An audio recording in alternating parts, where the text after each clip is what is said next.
오늘은 우리가 그래도 감사라는 제목으로 함께 은혜를 나누려고 합니다. 이제 다음 주가 추수감사 주일이지만 새생명 축제이기도 해서 다음 주에는 새로 오신 분들을 위한 포커스를 맞추어서 말씀을 준비하고 있습니다. 그래서 오늘 우리가 추수감사 주일에 대한 감사에 대한 말씀을 좀 나누려고 합니다. 하박국 선지자가 활동했던 시대는 남유다 왕국의 멸망을 앞두고 있던 시대였어요. 기원전 600년경 나라는 쇠락하고 있고, 그리고 바벨론은 점점 강해지고 있는 그런 시기였습니다. 하박국 선지자가 살던 그 시대가 얼마나 심각한 위기의 시대였는지를 하박국서 1장을 보면은 알 수가 있거든요. 1장 2절부터 4절까지의 말씀을 제가 한번 읽어드릴게요. 상황이 어떠한지. 여호와여, 내가 부르짖어도 주께서 듣지 아니하시니 어느 때까지리이까?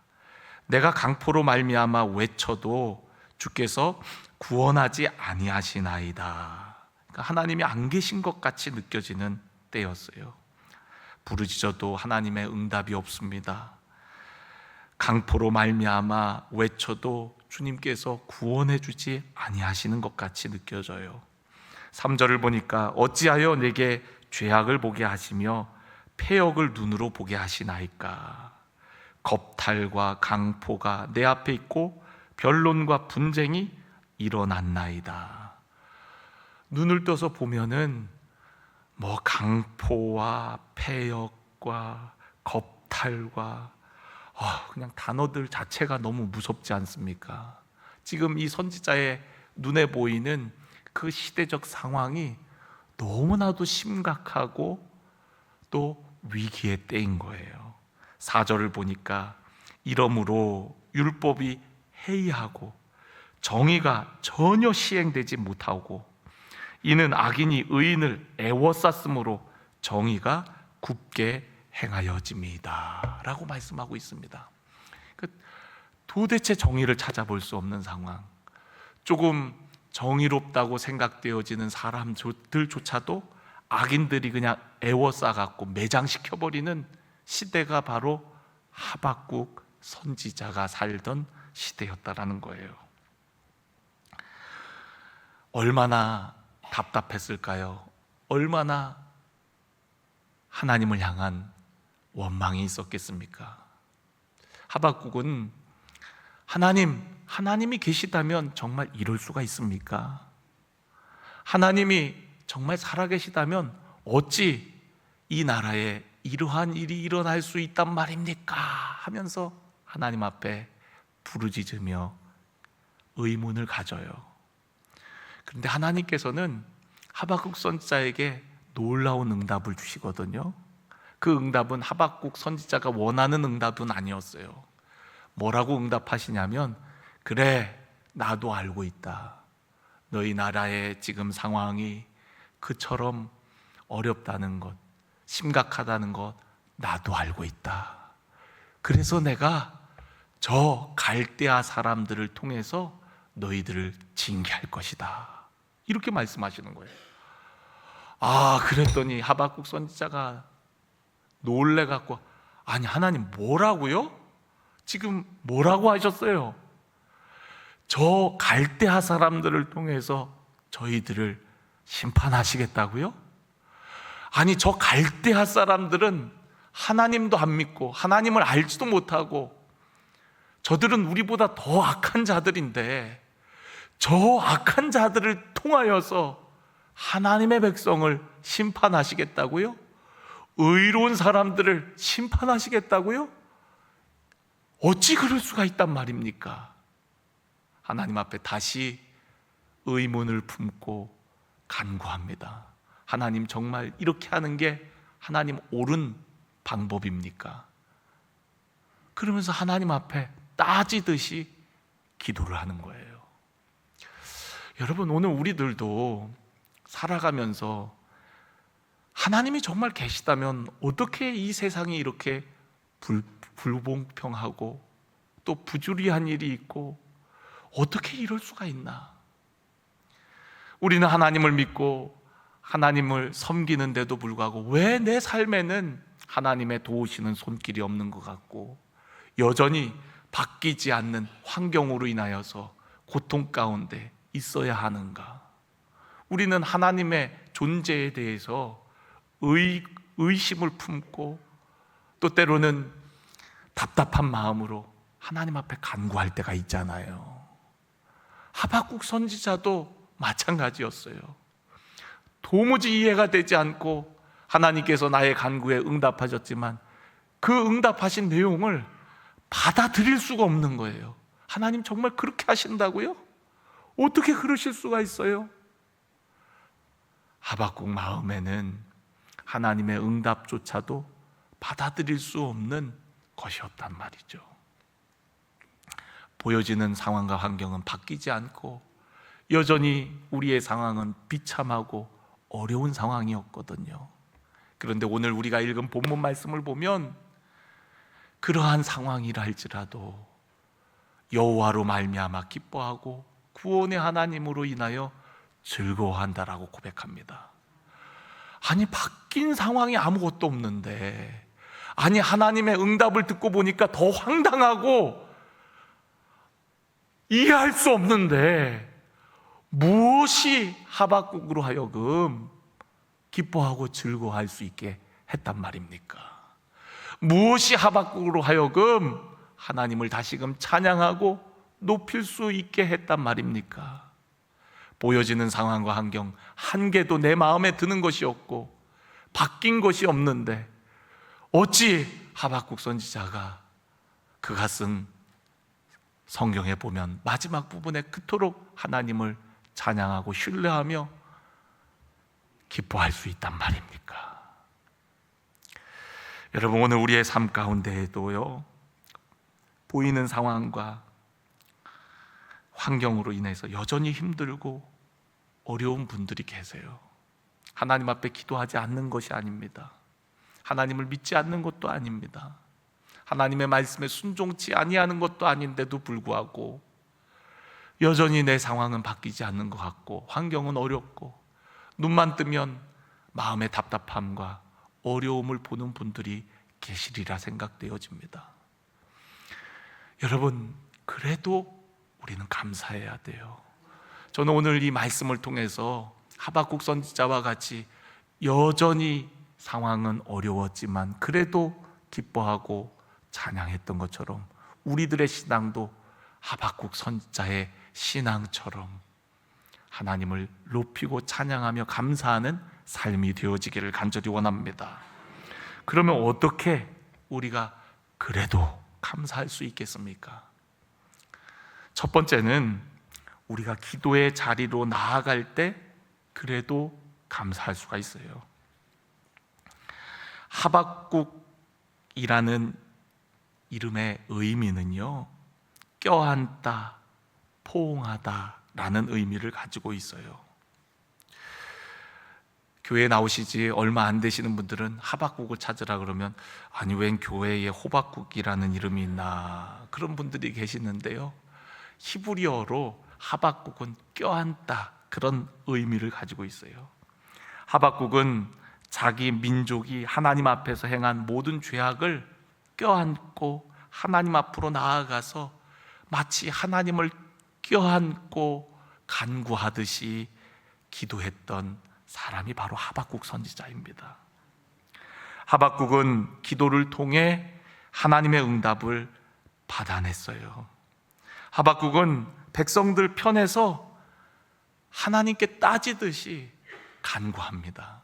하나님, 어찌하여 하면서 하나님을 향하여서 마치 백성들의 대변자가 된 것처럼 그들의 형편을, 하나님 어떻게 그럴 수가 있습니까? 하나님이 계시다면 어찌 이런 일이 일어날 수 있단 말입니까? 언제까지 우리가 기다려야 됩니까? 하면서 백성의 대변자처럼 하나님 앞에 마치 따지듯이 호소하듯이 그렇게 간구하는 모습을 보게 되어져요. 그런데 여러분, 하박국은 하나님의 존재를 신뢰하며 하나님께 외치는 거였어요. 하나님께 말을 하는 것이었어요. 여러분, 우리가 어떤 문제가 있을 때, 어떤 어려움이 있을 때 사람을 찾아가서 얘기한들 무슨 도움이 되겠습니까? 그리고 우리의 깊은 얘기를 어찌 모든 사람들에게 이야기할 수 있겠습니까? 오히려 그 이야기가 나중에는 부메랑이 되어서 나를 더 힘들게 할 때가 많지 않았습니까? 하박국 선지자는 이해할 수 없는 상황과 형편 가운데 그래도 하나님 앞에 나아가 간구하는 거예요. 하나님, 어떻게 이럴 수가 있어요? 하나님 계시다면 어찌 이럴 수가 있습니까? 하면서 하나님 앞에 탄원하듯이 기도하는 거예요. 그런데 여러분, 기도의 자리는 너무 신비하고 놀라워요. 우리가 기도의 자리로 나아가기 전까지는 우리의 마음이 답답하고 원망이 들고 불평이 있고 염려가 있었지만, 기도의 자리에 나아가서 하나님 앞에 다 쏟아내고 나면은 하나님이 주시는 평강이 있어요. 하나님이 주시는 위로가 있는 거예요. 하나님이 주시는 소망이 있어요. 바로 그게 기도입니다. 하나님 앞에 대들듯이 나와서 기도했지만 하나님은 그런 하박국을 나무라지 않았어요. 외면치 않았습니다. 그런 하박국의 간구조차도 하나님께서는 들으시고 하나님의 뜻을 말씀해 주시는 거거든요. 기도는 바로 그런 겁니다. 우리 안에 염려가 없는 게 아니에요. 신앙인들에게도 다 염려와 문제가 있습니다. 그런데 우리는 기도로 반응하는 거예요. 빌립보서 4장에 아무것도 염려하지 말고 오직 모든 일에 기도와 간구로. 우리 그리스도인의 삶에 염려가 없는 게 아닙니다. 문제가 없는 게 아닙니다. 답답한 상황이 없는 게 아닙니다. 그런데 그러한 상황이 왔을 때 기도로 반응하는 거예요. 모든 기도로, 어떤 상황에서도 기도로 반응하는 거예요. 하박국 선지자가 하나님의 존재에 대해서 의심하면서도 하나님 앞에 나아가 하나님 앞에 기도하는 겁니다. 하나님 어디 계십니까? 하나님 언제까지입니까? 하면서도 하나님 앞에 자신의 심정을 토로하고 간구하는 겁니다. 우리가 지난 주간에 새벽에 기도에 대해서 나눌 때 한나의 기도를 여러분 말씀드렸죠. 한나의 상황도 너무나도 힘들고 고통스러운 상황이었어요. 사람이 어찌 위로가 되겠습니까? 한나가 했던 것은 기도의 자리로 나아가는 것이었어요. 하나님 앞에 눈물 콧물로 쏟아내는 겁니다. 하나님, 너무 아파요. 너무 힘들어요. 제 삶의 상황과 환경이 너무 고통스러워요. 하나님. 그러면서 하나님 앞에 나아갔더니 하나님께서 그에게 응답하시잖아요. 여러분, 오늘 여러분의 삶에 고통과 아픔이 있다면, 이해할 수 없는 상황이 여러분 눈앞에 있다면, 여러분 사람 찾아가지 마시고 하나님 앞에 나아가 엎드리시기를 주의 이름으로 축원합니다. 기도의 자리로 나아갈 때에, 하나님이 계신 은혜의 보좌 앞으로 나아갈 때에 오늘 우리의 삶은 변화되어지는 거거든요. 시편 73편을 읽어보면 그 시편은 아삽이라는 사람이 쓴 시편입니다. 아삽이 하나님을 잘 섬기는 사람인데 시험에 들어요. 시험에 든 이유가 무엇이냐면, 가만히 이렇게 보니까 세상에 악을 행하고 강포하게 사는 사람들, 하나님 없이 그냥 자기 하고 싶은 대로 사는 사람들이 더 잘 되는 것 같아 보이는 거예요. 저 사람들을 보니까 잘 먹고 모든 것을 누리고, 저들만 누릴 뿐만 아니라 그들의 자녀들도 막 대대로 그 부를 누리는 것 같고, 하나님 섬기는 사람들보다 더 잘 되는 것 같고, 오히려 법을 어기고 막 그냥 사는데도 오히려 그런 사람들이 세상에서 잘 되는 것처럼 보이는 모습을 보면서 아삽이 하나님 믿으면 뭐하나, 믿어야 맨날 손해만 당하고 어려움만 당하고 고난만 당하고, 하나님 믿어야 뭐하나, 하나님 없이 사는 저 사람들이 더 즐겁게 더 누리면서 더 잘 사는 것 같은데, 그러면서 아삽이 시험에 들어갔고 그만 넘어질 뻔했습니다. 그런데 여러분, 아삽은 그래도 믿음의 사람이었어요. 하나님 앞에 나아갑니다. 실망한 그 마음을 가지고, 낙심한 그 마음을 가지고, 답답한 그 마음을 가지고 하나님 앞에 나아가요. 그리고 그 성전에 들어가서 기도할 때야 그들의 결국을 깨닫게 되어집니다. 기도할 때에 보지 못했던 것을 보게 되어집니다. 기도할 때에 하나님의 비전을 보게 되어집니다. 기도할 때에 하나님이 주시는 소망을 보게 되어집니다. 기도할 때에 하나님이 주시는 위로를 경험하고 다시금 일어나서 보여지는 상황과 환경을 가지고 낙심하는 것이 아니라 복의 근원 되신 하나님, 하나님을 가까이 하는 게 진정 복이라는 것을 보고 깨닫고 기도의 자리에서 그것을 알고서는, 그의 시편은 실망으로 시작했지만 마지막은 어떻습니까? 하나님을 가까이 함이 복이라, 하나님을 가까이 함이 복이라. 그러면서 주 외에 내가 사모할 분이 누가 있습니까? 하나님밖에 없습니다 하면서 그 시편이 끝나거든요. 여러분, 그렇습니다. 저는 오늘 여러분들이 보여지는 세상을 바라보고 낙심하는 자들이 아니라 오늘도 영적인 세계에 눈이 뜨여지고 믿음의 눈으로 주님을 바라보는 우리 성도 여러분들 되시길 바랍니다. 기도의 자리로 나아갈 때에 소망의 눈이 뜨여질 줄로 믿습니다. 기도의 자리로 나아갈 때에 하나님이 하시는 일들을 알게 되어질 줄로 믿습니다. 기도할 때에 하나님이 주시는 평강이 우리의 마음과 생각을 지켜주실 줄로 믿습니다. 두 번째, 여러분, 보여지는 상황과 환경이 여전히 어렵고 힘들어도 어떻게 그래도 감사할 수 있단 말입니까? 그것은 바로 구원의 하나님으로 인하여 감사할 수 있습니다.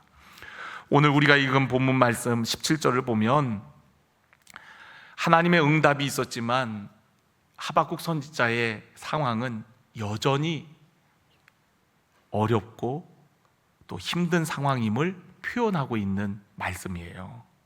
17절 보니까 비록 무화과 나무가 무성하지 못하고 포도나무에 열매가 없고 감람나무에 소출이 없고 밭에 먹을 것이 없고 우리의 양이 없고 외양간에 소가 없는 상황이라는 겁니다. 하나님의 응답하심이 있었지만 여전히 그들의 상황은 심각한 위기의 상황인 거예요. 그런데 18절을 보면 나는 여호와로 말미암아 즐거워하며 나의 구원의 하나님으로 말미암아 기뻐하리로다. 그러할지라도 나는 여호와로 말미암아 즐거워하고 나의 구원의 하나님으로 말미암아 기뻐하리로다 라고 말씀하는 거예요. 그러니까 상황과 환경은 바뀌지 않았어요. 그러나 구원의 하나님을 바라보게 된 겁니다. 기도의 자리에서 하나님이 어떠하신 분인지를 다시금 묵상하고 깨닫게 되어진 거예요. 그래, 하나님은 우리가 더 어려운 형편에서도 우리를 구원해 주셨지. 우리가 애굽에서 종살이할 때 하나님은 애굽의 손에서도 건져 주셨지. 하나님은 우리를 광야 가운데에서도 인도하여 주셨지. 날마다 만나를 내려주셨지. 물이 없는 광야에서도 우리에게 마실 수 있는 물을 주셨던 분이셨지. 정복할 수 없던 가나안 땅도 우리에게 허락하시고 그 땅을 우리가 누리게 하셨지. 하나님을 알게 된 거예요. 구원의 하나님, 우리와 함께 하시는 하나님. 그 하나님은 오늘 우리의 하나님이고 과거의 모세 때만 역사하신 하나님이 아니라 엘리야 때에만 역사하신 하나님이 아니라 그 하나님은 오늘도 살아계셔서 오늘 우리의 삶 가운데 역사하신 하나님이지. 할렐루야. 그걸 깨달을 때 그 하나님으로 인하여 기뻐할 수 있는 겁니다. 그 하나님으로 인하여 즐거워한다는 거예요. 그 하나님이 나와 함께 하시니 감사하고 기뻐하는 거예요. 여러분들도 그렇지 않습니까? 신앙생활을 하지만 여전히 여러분의 삶의 문제가 원하는 대로 빨리 해결되지 않고 또 상황이 나아지지 않는 모습을 보면서 답답해하고 힘들어할 때가 있잖아요. 그런데 여러분, 하나님의 말씀은 무엇입니까? 내가 너와 함께 하겠다는 말씀 아니에요? 오늘 우리의 삶에 힘겨운 일들이 있다 할지라도 함께 하시는 하나님, 그 구원의 하나님, 전능하신 하나님, 그 하나님이 지금 어디 계시다고요? 우리와 여전히 함께 하고 계시다고요. 이해할 수 없는 상황들이 있지요. 그러나 그 하나님 떠나신 게 아니라, 없으신 것이 아니라, 외면하시는 게 아니라 그 하나님이 지금도 우리와 함께 하시다는 사실이 우리에게 위로와 힘이 되고 기쁨과 감사가 되어지는 것이거든요. 저는 오늘 여러분들이 날마다 주님의 숨결을 경험하고 날마다 주님의 도우시는 손길을 경험하기를 간절히 원합니다. 여러분, 이게 바로 신앙생활의 맛이거든요. 하나님, 오늘도 함께 해주심을 감사해요. 오늘 직장에 갈 때에 오늘 해야 될 일들이 있는데 하나님 도와주세요. 오늘도 만나는 사람들 가운데 그 만남 가운데 하나님 은혜 베풀어 주세요. 축복해 주세요. 오늘도 저의 발걸음을 지켜주셔서 제가 가야 할 곳, 있어야 할 곳에 있게 하시고 제 삶을 주관하시고 인도하시고 도와주셔서 오늘도 살아계신 하나님의 능력을 경험하게 하여 주옵소서. 여러분, 오늘 하나님을 경험하고 있습니까? 우리는 역사 속에 이 하나님을 이야기할 때가 많아요. 그 하나님만 기억할 때가 많습니다. 그 하나님은 나의 하나님에도 불구하고 오늘 여러분의 삶 가운데 그 하나님을 진정으로 경험하고 느끼고 하나님의 도우심을 입고 있습니까? 저는 여러분들이 실제적으로 주님과 동행하며 실제적인 하나님의 위로와 역사하심을 날마다 경험하기를 간절히 원합니다. 주님, 나와 함께 하시니 감사합니다. 그때 우리에게 힘이 생기는 거거든요. 기뻐하기도 하고 감사하기도 하고. 우리는 하나님의 존재로 인하여 감사하는 자들이에요. 어떤 소유나 환경 때문에 감사하는 것이 아니라 구원의 하나님으로 인하여 감사하는 겁니다. 우리가 자녀들을 키워보면요, 참 자녀들을 키우면서 배우는 것들이 많은 것 같아요. 자녀들이 뭔가를 요청할 때 우리가 웬만하면 해주고 싶잖아요. 그런데 때로는 이 자녀에게 이게 유익하지가 않아갖고 거절하거나 좀 기다리라고 할 때가 있습니다. 그죠? 또 때로는 해주고 싶은데 내가 능력이 안 돼갖고 못 해줄 때도 있어요, 사실은.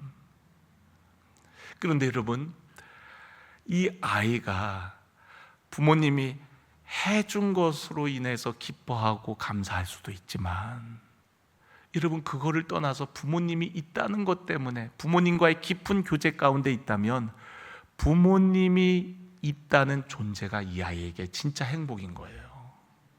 학교를 갔다 오면 들어오면 맞아주는 엄마, 아빠, 가족들이 있다는 게 행복이거든요. 그 집이 대궐같이 좋은 집이든 아니면은 작은 집이든 물질적으로 부하든 가난하든 그게 행복의 본질이 아니라 그 관계 때문에 부모님의 존재가 우리에게 마음의 평강을 주고 안식을 주고 기쁨을 주고 감사를 주는 거거든요. 여러분, 그렇잖아요. 우리도 하나님과의 관계 속에 우리가 진짜 마음의 평강과 기쁨을 누리는 것은 하나님으로 인하여서 우리가 그것을 누리는 거지, 하나님이 뭐 해줘서 우리의 기도에 내가 간구한 대로 딱딱 응답해 주셔서 그래서 우리가 기쁘고 감사하고 하나님 앞에 감사로 영광을 돌리는 겁니까? 아니에요. 이미 우리를 위해서 해놓으신 일이 너무나도 크고 놀라워서 그것만으로도 늘 감사하지만 지금 내 삶 가운데도 함께 하시고 성령으로 내 안에 거주하시며 오늘도 말씀하시고 위로하시고 도우시고 역사하시는 그 성령님의 그 실제 앞에 우리는 감사하지 않을 수가 없는 거죠. 오늘 여러분의 삶 가운데 함께 하시는 하나님, 그분으로 인하여 감사하시길 바랍니다. 하박국 선지자도 여전히 아무것도 없는 어려운 상황이었지만 구원의 하나님으로 인하여, 그 하나님으로 인하여 내가 기뻐하고 즐거워한다. 여호와로 말미암아 기뻐하고 즐거워한다. 여러분, 하나님은요, 우리를 위해서 자기의 아들까지도 내어주신 하나님이시잖아요. 그러면 이 모든 것을 우리에게 더해 주시지 않겠습니까? 하나님의 방법과 때를 우리가 깨닫지 못해서 그렇지 하나님께서 우리의 필요와 형편을 알지 못하시겠습니까? 예수님께서도 말씀하셨잖아요. 너희에게 있어야 할 것을 다 아신다. 그러므로 이방인들처럼 무엇을 먹을까 무엇을 마실까 염려하지 말고 먼저 그의 나라와 그의 의를 구하라고 주님 말씀하셨어요. 다 하세요. 여러분들을 보고 계시고 여러분의 간구를 다 듣고 계시고 그리고 여러분의 근심과 형편을 알고 계시고 하나님, 여러분 찾아오셔서 여러분 찾아오신 정도가 아니라 늘 여러분 마음 가운데 함께 하시며 여러분을 도우시고 역사하고 계시단 말이죠. 오늘 그 살아계신 하나님, 그 하나님이 나의 하나님입니다. 여러분의 하나님입니다. 오늘 여러분의 삶에 실제 하시는 하나님이세요. 과거 역사 속에 다른 하나님, 엘리야의 하나님, 아브라함의 하나님, 이삭의 하나님, 다윗의 하나님, 역사 속의 하나님만을 찾지 마시고 오늘 살아계신 하나님, 나의 하나님을 찾고 그분으로 인하여 기뻐하는 우리 성도 여러분들이 되어지기를 간절히 축원합니다. 마지막으로 여러분, 우리가 하나님의 섭리를 깨달을 때 그래도 감사할 수 있어요.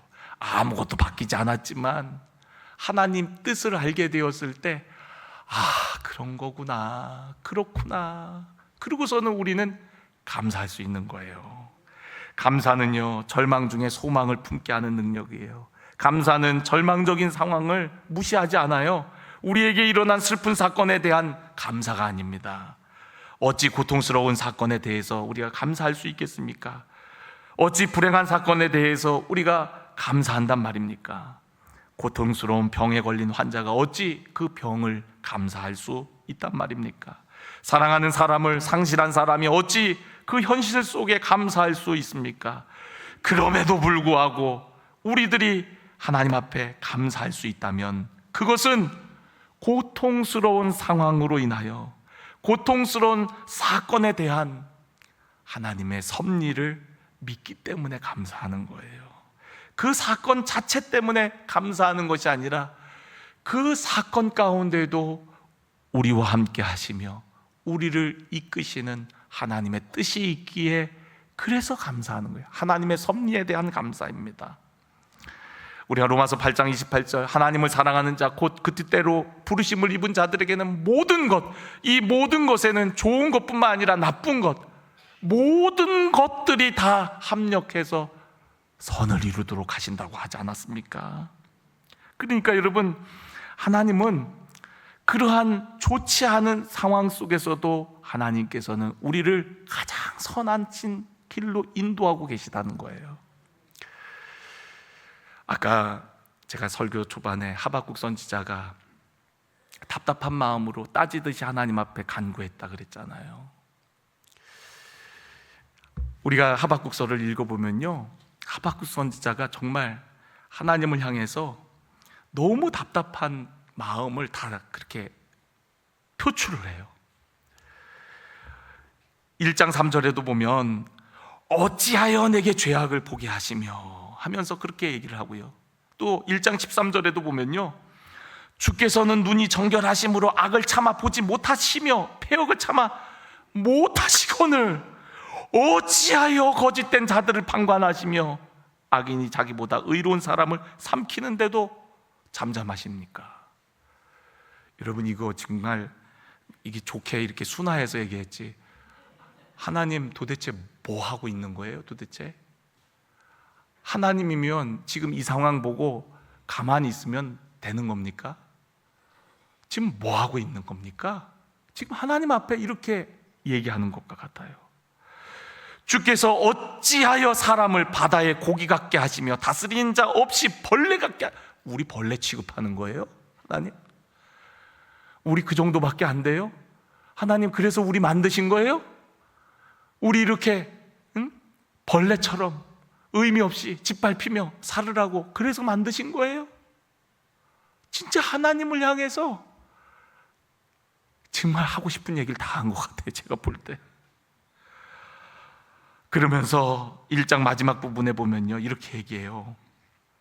그가 그물을 떨고는 계속하여 여러 나라를 무자비하게 멸망시키는 것이 옳으니까.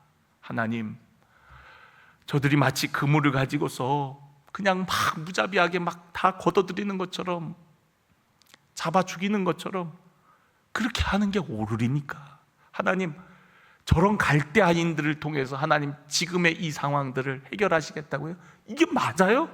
하나님 하시는 일이 이게 옳습니까? 여러분, 하나님한테 어떻게 감히 이렇게 얘기할 수가 있어요? 하나님 지금 하는 게 옳으냐고. 하나님 계시다면 그럴 수 있냐? 하나님 예전에 하신 말씀에 의하면 그렇다 했는데 지금 이 상황이 그런 상황입니까? 지금 뭐 하고 있는 겁니까? 하나님 앞에 이렇게 기도하는 거예요. 그러고서요, 하박국은 하나님이 내 말에 어떻게 답변하시나 하고 기다립니다. 2장 1절을 보니까 내가 내 파수하는 곳에 서며 성루에 서리라. 그가 내게 무엇이라 말씀하실는지 기다리고 바라보며 나의 질문에 대하여 어떻게 대답하실는지 내가 보리라 라고 얘기해요. 어디 한번 하나님 입이 있으면 한번 말씀 좀 해보세요. 이게 지금 어떻게 이럴 수가 있는지. 그런데 여러분, 하나님의 응답은 간단했어요. 그래, 지금은 이해가 안 되겠지. 믿음의 사람은 믿음으로 사는 거야. 보여지는 대로 사는 게 아니란다. 의인은 믿음으로 산단다. 하나님께서 모든 악을 심판하시는 때가 있어. 지금은 갈대아인들을 통하여서 너희들을 치지만 그 갈대아인들의 악도 내가 간과하지 않을 거야. 그들을 심판할 때가 있어. 다 하나님 뜻이 있다라는 말씀입니다. 너희들이 알지 못하는, 아직 때가 되지 않아서 그런데 하나님 다 알고 차근차근 하고 있는 거야. 기다려. 좀 기다려 줄래? 하박국한테 그리 얘기하는 겁니다. 그제서야 하박국이 하나님의 뜻과 계획을 깨닫고 뭐라고 기도하는 겁니까? 3장에 가서 3장 2절을 제가 읽어드리겠습니다. 여호와여, 내가 주께 대한 소문을 듣고 놀랐나이다. 여호와여, 주는 주의 일을 이 수년 내에 부응하게 하옵소서. 이 수년 내에 나타내시옵소서. 진노 중에서도 긍휼을 잊지 마옵소서. 할렐루야. 하나님 그러셨군요. 하나님 그러셨군요. 그랬던 거군요. 하나님의 일들이 더디 이루어지지 않았으면 좋겠습니다. 하나님의 일이 수년 내에 이루어졌으면 좋겠습니다. 그리고 하나님, 저희들에게 진노를 하시더라도 하나님 긍휼을 잊지 말아주세요. 저희들 불쌍히 여겨주세요. 그러면서 하나님 앞에 기도하는 거예요. 하나님의 섭리와 계획을 깨닫고 하박국은 그때부터 하나님을 신뢰함으로 감사와 찬송을 올려드립니다. 우리가 지난 주간에 바울의 기도를 함께 나누었어요. 바울에게는 육체에 가시가 있었다 그랬습니다. 가시는 아파요. 고통스러워요. 하나님 앞에 이 가시 좀 빼주세요. 사도 바울이 간절하게 3번이나 간구했다고 성경은 기록하고 있어요. 사도 바울은 수많은 사람들을 고치고 또 귀한 역사들을 많이 일으킨 사람이지 않습니까? 그런데 정작 자신에게 박힌 그 아픈 가시를 뽑아달라고 하는 기도는 하나님께서 안 들어주시는 거예요. 왜 안 들어주실까? 그런데 하나님께서 응답하십니다. 내 은혜가 내게 족하단다. 그 얘기 뭐예요? 야, 너 그 가시 가지고 살아. 하나님, 이거 너무 아프거든요. 제가 지금 사역하는데 너무 힘들거든요. 이 가시 때문에 너무 힘들어서 지금 내가 하나님 앞에 이렇게 간절하게 기도하는데 이거 가지고 살으라고요? 그래, 그거 가지고 살아. 내 은혜가 내게 좋게. 내 능력이 오히려 약한 데서 강하여 지민이라 라고 말씀하십니다. 무슨 말입니까? 그 가시 때문에 너는 능력 있는 삶을 사는 거야. 가시 때문에 아프기도 했지만 그 가시 때문에 너가 겸손히 나를 의지하지 않니? 그래서 너는 늘 하나님의 능력에 머무를 수 있게 된 거야. 가시를 주신 하나님의 뜻을 알고서 사도 바울이 어떻게 합니까? 도리어 기뻐하고, 그리고 오히려 자신의 연약함을, 그 가시뿐만 아니라 자기가 가지고 있던 모든 연약함을 자랑한다라고 고백합니다. 바뀐 거 없어요. 가시가 뽑힌 거 아니에요. 그런데 어떻게 그가 자랑하고 감사하고 기뻐할 수 있었습니까? 하나님의 뜻을 알았기 때문이에요. 하나님의 섭리를 알았어요. 하나님이 나 사랑하셔서 나 넘어지지 말라고, 나 타락하지 말라고, 나 교만해서 버림받지 말라고, 끝까지 쓰임받는 하나님 사람 되라고 그 가시를 허락하셨다는 것, 하나님의 섭리였다는 것을 깨닫고, 그때부터는 하나님을 기뻐하고 자신의 연약함, 그 가시뿐만 아니라 아이고 보니까 여기에도 잔가시가 있네, 이것도 다 자랑거리가 되는 거예요. 여러분, 오늘 여러분의 삶도 하박국 선지자가 살던 시대처럼 눈만 뜨면은 답답하고 힘든 상황들이 보이고 하지 않습니까? 하나님 앞에 나와 부르짖어 기도하지만 하나님은 어디 계신 건지, 왜 내 형편과 사정은 모르시는지, 왜 이 문제를 해결해 주시지 않는지 답답해서 하나님 앞에 단식하다가 나중에는 부르짖을 힘도 없이 그렇게 하나님 앞에 있을 때가 있지 않습니까?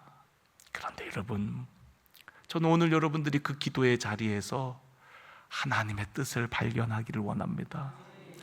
하나님의 섭리를 깨닫고 그 상황 가운데 그래도 감사함으로 나아갈 수 있는 우리 믿음의 삶이 되어지기를 간절히 원합니다. 오늘 여기 마지막 절 보니까 주 여호와는 나의 힘이시라 라고 고백하고 있어요. 하나님이 나의 힘이시래요. 그래서 우리의 발을 사슴과 같게 하신다는 거예요. 여전히 어려운 상황과 환경이었지만, 바뀌지 않는 상황들이었지만 그 가운데에서도 그의 발걸음을 붙드시고 가볍게 하셔서 높은 곳으로 다니게 하셨다. 여러분, 높은 곳은 주님과 가까운 곳을 의미해요. 주님과 함께 동행하는 삶을 살게 하셨다는 겁니다. 여러분, 오늘 저와 여러분이요, 어떤 상황, 어떤 환경 가운데에서도요, 우리를 이끄시고 함께 하시는 구원의 하나님 바라보고요, 그리고 하나님 분명히 우리를 향한 뜻이 있습니다. 우리의 삶에 허락된 고난과 또 아픔 가운데에서도 하나님의 섭리를 깨닫고 나를 사랑하셔서 독생자 예수 그리스도까지 주신 하나님께서 이 모든 것을 더 주시지 않겠느냐 했던 말씀과 같이 독생자도 주셨다면, 우리의 삶의 필요를 아신다면, 꼭 필요한 것이라면 반드시 주실 하나님을 신뢰하면서 그 하나님을 높이고 찬양하며 사슴과 같이 더욱더 주님께로 더 가까이 나아가는 우리 성도님들의 삶이 되어지기를 주님의 이름으로 간절히 축원합니다. 때로는 더딜지라도 여러분, 의인은 믿음으로 말미암아 살리라 라고 했던 하박국 선지자의 말씀, 이 성경 말씀처럼 여러분, 오늘 우리가 어떤 상황 속에서도 믿음을 선택하고 믿음으로 나아가는 우리 성도 여러분들이 되시기를 간절히 축원합니다.